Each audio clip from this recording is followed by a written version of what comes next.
Streaks were stopped in New York basketball on Sunday night as the Knicks and Nets battled two of the top three teams in the Eastern Conference. SNY Knicks and Nets insider Ian Begley, he's always on top of things, and he joins me now to talk some Nets and Knicks hoops. Ian, how's it going? Dexter, how are you, man?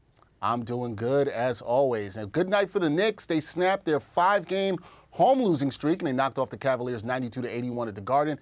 And Ian, we haven't seen much defense from the Knickerbockers this season. So how impressed were you with your defensive effort against the Cavs? Yeah, this was big, and this was a game that the Knicks really needed. And obviously, Cleveland presents a lot of challenges to you, particularly on the perimeter. Darius Garland, Donovan Mitchell. Interesting thing to me, Quentin Grimes playing, I think, 40 minutes tonight. Tom Thibodeau shortening his rotation, 9-man rotation. Miles McBride getting minutes. And then you had Derrick Rose and Cam Reddish DNPs. And the defense was strong. They held Cleveland to 35% shooting overall. Garland and Mitchell both struggled from the floor. So, credit the Knicks as a team, credit their perimeter defenders for showing up in a game where the Knicks really needed on Sunday at the Garden.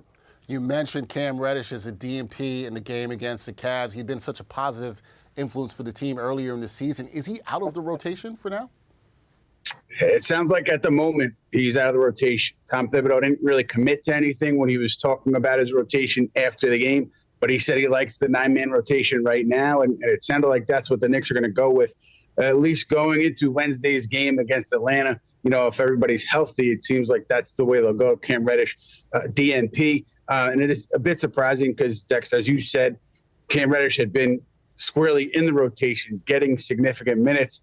Tom Thibodeau, I think, is at a point now where he knows he needs to produce, needs to win games on a nightly basis. And for whatever reason, he felt on Sunday that the rotation was best the way he played it, and the result was pretty good. So I think they'll stay that way, at least for this Atlanta game coming on Wednesday. Yeah, we'll see what it is beyond that. Okay, on to the Nets. Their 4-game winning streak came to a halt. They fell to the Eastern Conference leading, Celtics at the Barclays Center. Brooklyn, they've been playing some good basketball, Ian, going into this one. But is there concern as to if they have enough to match up against the elite teams in the league? I think absolutely. I mean, Ben Simmons had been playing better before he got hurt, but you look at the depth overall, front line particularly, I think absolutely there's questions if the Nets have enough. And it's going to be interesting to see their approach as you get closer to December 15th, which is when free agents can first be traded. And then as you get closer to that February trade deadline, because, where the Nets are right now, they're still in championship or bust mode with Kevin Durant and Kyrie Irving. So you need to try to bolster that roster if you're Sean Marks and this club. So I'm sure they'll be active in discussions looking for ways to bolster the roster. We mentioned last week that the Nets touched base with Atlanta on a John Collins deal. I'm not sure how far things went there, but I do think the Nets will be active in trying to upgrade this roster.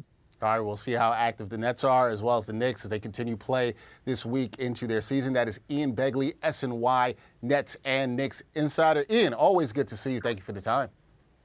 Likewise, Dexter. Take care.